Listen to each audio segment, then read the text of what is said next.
específica también. La Secretaría, bueno, de Recursos Ordinarios y Extraordinarios es una secretaría específica también, para este tipo de recursos ordinarios y extraordinarios que no voy a ahondar en. Sigamos. Secretaría de Sumario e Inspección de Justicia. Esta es una secretaría también con un cúmulo de trabajo últimamente muy voluminoso en cuanto a sumarios e inspección de justicia. Los sumarios son toda actuación que se genera para dilucidar alguna cuestión suscitada de inconducta o de incumplimiento dentro del Poder Judicial o de Policía Judicial. La Secretaría de Superintendencia de Personal es la encargada de instruir sumarios, por ejemplo, de instruirlos a los sumarios para pasarlos después a la Secretaría de Sumario, que es donde se resuelven. La Secretaría de Sumario también elabora proyectos de resolución. Siempre lo que firma la resolución es la Corte, pero en este caso, bajo directivas de la Corte, es a donde se elaboran los proyectos, ya sea para Policía Judicial o el Poder Judicial de todas las circunscripciones. La Inspección de Justicia, ahí me voy a detener un momento. Básicamente la Inspección de Justicia fue creada para controlar el funcionamiento de los juzgados de paz. Los juzgados de paz, dice nuestra Constitución que deben ser preferentemente abogados, no lo son. Nos cuesta conseguir abogados en algunos distritos en el interior provincial, y es la misma Secretaría la que hace de Inspección de Justicia. Hay un proyecto en la creación de una comisión auditora que trabaje bajo la órbita de la Inspección de Justicia para auditar dentro de la facultad de superintendencia que tiene la Corte todas las dependencias del Poder Judicial. Hoy es materialmente imposible que esta secretaría lo haga por el cúmulo de tareas que tiene y por la asignación de personal. Sigamos. Bueno, la oficina de mandamientos también depende de la Corte, está a cargo de un secretario. Todas estas están a cargo de secretarios. En esta oficina es donde se receptan todas las causas civiles y comerciales, no así las penales, y es donde se realizan los sorteos de las causas para saber y determinar a qué dependencia, a qué juzgado le toca por sorteo. Una causa civil se sortea entre los 4 civiles, la de familia entre los 3 civiles. Los sorteos son, no sé si 2 o 3 por día, y además se sortean los amparos también en esta secretaría que depende de la Corte. ¿Sigamos? Bien. Entramos en los requisitos que prevé la ley orgánica para ser secretarios.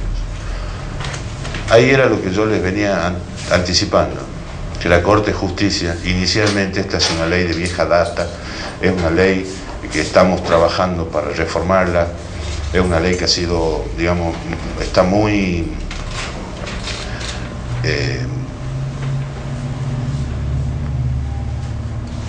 completada, entre comillas, ¿no? Creo que no es el término ese, por acordadas y resoluciones de Corte. Estamos haciendo un proyecto para volcar en el texto nuevo todas las cuestiones que se han ido suscitando. Esto es una ley de más de 60 años. Ahí es lo que yo le contaba, que la Corte de Justicia actuará con 2 o más secretarios judiciales, uno de superintendencia y otro contable. Hoy sería imposible que la Corte funcione con esa cantidad de secretarios. También en un texto ordenado del año 91 dice que los tribunales colegiados tendrán uno o más secretarios que fijará la ley del presupuesto. ¿Qué es lo que significa esto?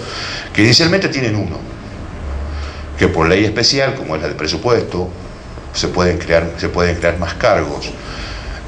Son muchas las dependencias, son muchos los juzgados que tienen 2 o más secretarios.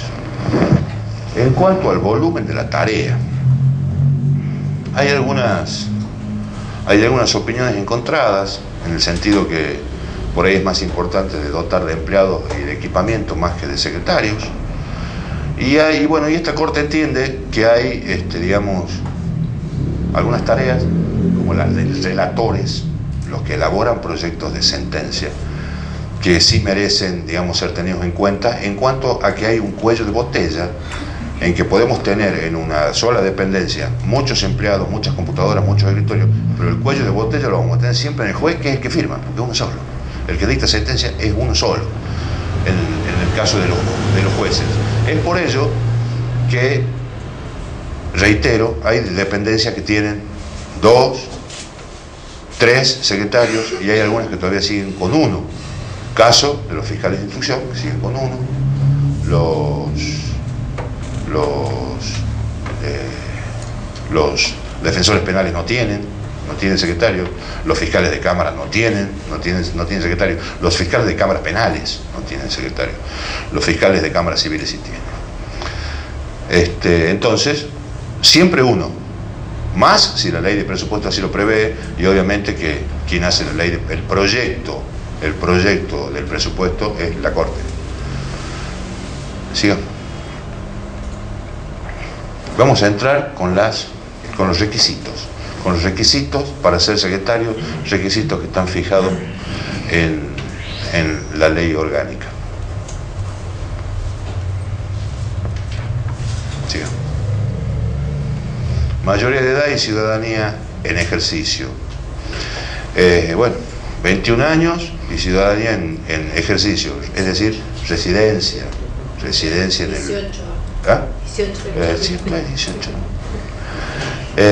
Ciudadanía en ejercicio, residencia en el lugar, no es, bueno, residencia es un concepto más amplio que el de domicilio, es decir, residencia en el lugar, porque hasta le está prohibido ausentarse, en el lugar donde va a cumplir sus funciones. Sigamos. Bueno, estar inscrito en la matrícula de abogados, procuradores o escribanos.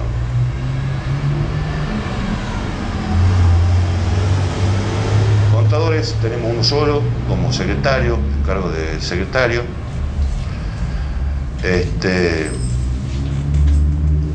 Los secretarios de la Corte son nombrados por la Corte, y los secretarios de los tribunales inferiores, secretarios de Cámara, los secretarios de Fiscalía, de juzgado, son designados por la Corte a propuesta del magistrado o funcionario, creo que lo acá, que lo deben remitir en terna.